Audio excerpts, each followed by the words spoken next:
What's up, guys? It's your boy Miguel giving you your daily dose of radiation. In today's video, we are covering the infamous fluoroscopy in the nighttime. So to give you context, I am a night shift X-ray tech, working at Trauma 3 ER. Been doing it for about 4 years. I dabble in a lot of day shift as well, a lot of overtime for you boys.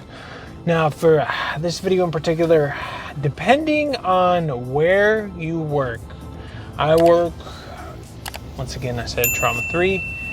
The fluoroscopy game will vary. I know that at our hospitals, the rads, unless it is a true urgent exam, it can be wait for the morning time or it can be scheduled. And if it's a true life or death and the rad has to come from the house to perform this exam, it has to be serious. That is kind of the way our rads do it at our hospital. I know if you're a higher level trauma, you may have rads on site or they will be coming more frequent. I personally do not like fluoroscopy. It is not for me. Other techs enjoy it and love it and don't like just basic film x-ray. That's why mainly I work nights, because your chances is never zero. It's like the Germix, 99.1. There's always that 0.1% that you will do fluoroscopy. Now, in my 4 years of being the night shift X-ray tech, I've only gotten dragged to do one, and it was an esophagram, which is not bad. That one, it's not hard. This other one, there's been a few times where they wanted us to do some kind of like, I think it's called like a retrograde, and then another one had to do with the kidneys. But majority of those, once they talk to the rad, and our rads are like, what's going on? He has whatever the doctor, the ER doctor talks to our radiologist, and our radiologist half the time is like, what's going on?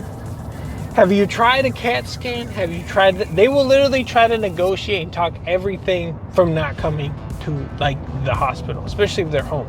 They will try everything.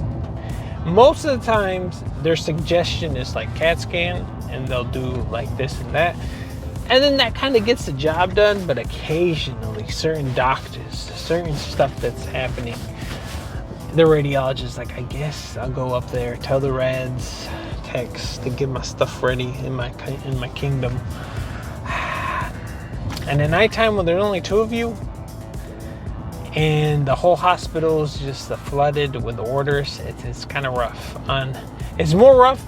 I don't know who's more rough. It's more rough on like the tech with the actual rad, because majority of the times, especially if you only work nighttime, you never do fluoroscopy. Never. So like, it's either bad for him or it's bad for the X-ray tech who's alone and just holding it down, the whole hospital by himself, flooded with orders nonstop.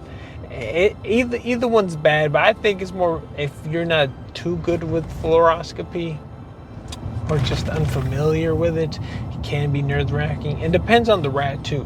If the rad comes in and he's like, certain rads are more chill and understanding, other ones are like, hey, they woke me up in the middle of my sleep, I'm mad, let's get this stuff done. You should already know, aren't you a tech? Certain techs, certain rads are more notorious. Our rads are pretty chill, and if any kind of fluoroscopy would have happened in my hospital, between me and the other tech, I would be the one who'd probably have to do it, simply because I, as X-ray tech, went to clinicals there for like a year, and I have more experience than the other tech does. So I would probably be the one who would have to deal with it. So, but where was I going with this? Yeah, your chances is never zero. It's always 20% that you'll have to do it. But there's always a protocol that has to be done for the rads to come and get all the stuff online. Because usually what happens is the online rads will tell the ER doctors, hey, we recommend doing this, we recommend doing that. So then the ER doctors are like, okay, the online radiologist said this, surely our radiologists will be like, oh, let me take a look, I concur, we'll do that. If they're new, majority of the times when they come and bother us to do fluoroscopy at night, It's always the new doctors who haven't been in our hospital. All the old doctors who've been there forever never bother us unless it's like super urgent and like they know the kind of the rules we follow and the protocol.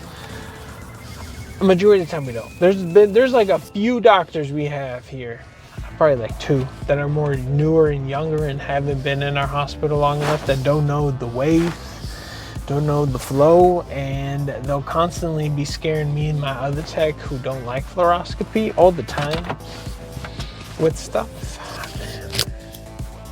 Yesterday was one of those nights, but we escaped it because like the rad told the doctor in the ER that it could wait till the morning, and we were safe. It was a good day, but there's always a chance you'll have to do it. And once again, I'm here to educate y'all in all parts of aspects of radiology here. Very niche context. But yeah, there's certain places, trauma 1s, trauma 2 for sure, they do all kind of surgery, all kind of fluoro. It doesn't matter. As it comes, they'll do it. All the lower sites, not that much. The patient who came to our hospital got transferred from a trauma 4, and they transferred it to us to get the procedure done.